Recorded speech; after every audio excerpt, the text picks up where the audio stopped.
To the surprise of no one, I'm going to be reviewing an anime today to give you guys a straightforward and honest review and truly show my love for this series. I want to roast it.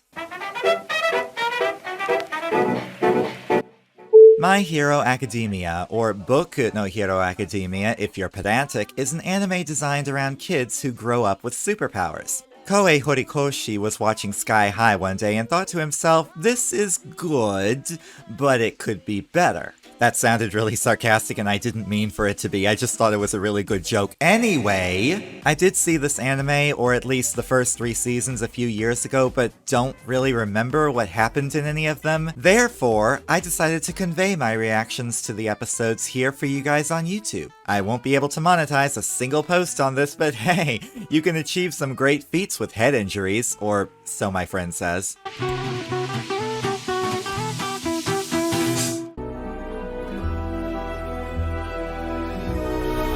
Why does this look like Encanto? Oh, wait a minute. The first episode opens up to a shot of the protagonist as a child protecting his friend on the playground from a group of bullies, one of which is called Ka-chan. We'll get to his real name later. The other two look like they came right out of Unit 731. I've seen enough hentai to know where this is going. The protagonist, after being told he doesn't stand a chance against the bullies without a quirk, stands his ground anyway and insists they go after him instead. Which they do. And the protagonist is dead. Well, that was a short series. I'm just kidding. When have I ever? Now we fast forward to present day, where absolutely nothing happened and there's a big shark man shouting at thin air. Totally normal. Are you shouting at thin air?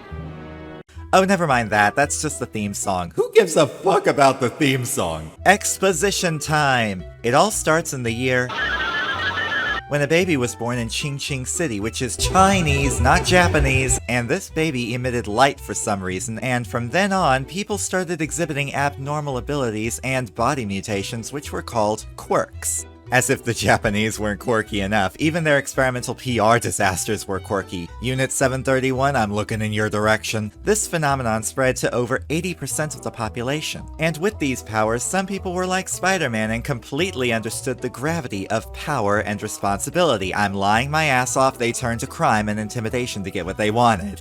But fret not. Where there were villains, there were also heroes. Yeah, do I really need to explain this? Assault, robbery, and illegal use of powers during rush hour traffic.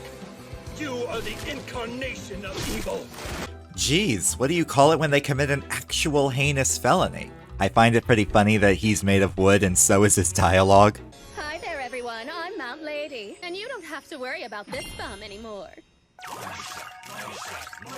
We're only 6 minutes into the episode and we already have fan service. This anime has no chill. This is the sequence where we find out that heroes serve basically the same functions as fame chasers or celebrity YouTubers whose careers depend solely on them being in the limelight while they engage in superpowered performative activism. Funimation's new anime, Virtue Signaling, now playing on Crunchyroll. Please sponsor me, you won't regret it.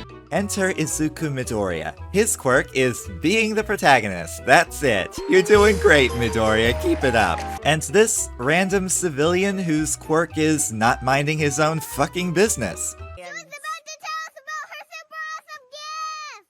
Oh, Mirabel didn't get one.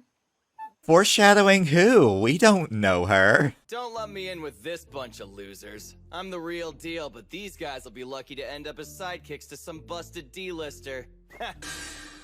Say hello to what I can only presume is the antagonist, or at the very least, an anti-hero.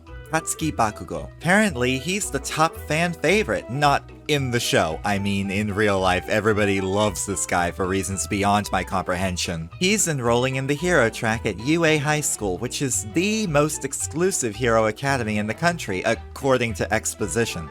And his goal is to be rich and more famous than the top A-list hero, because that's the most important part of being a hero in Japan, apparently. Oh yeah, Midoriya, don't you want to go to UA too?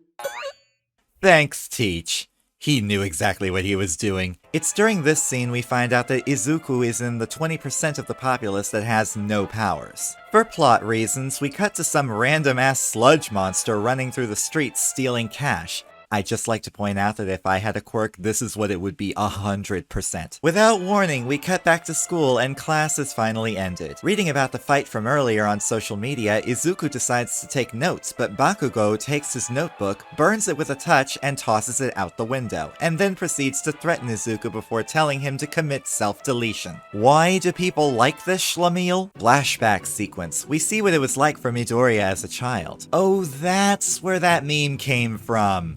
Izuku's favorite video from his childhood was the rescue of hundreds of civilians from a disaster zone and what was the first recorded appearance of the #1 A-list superhero called All Might.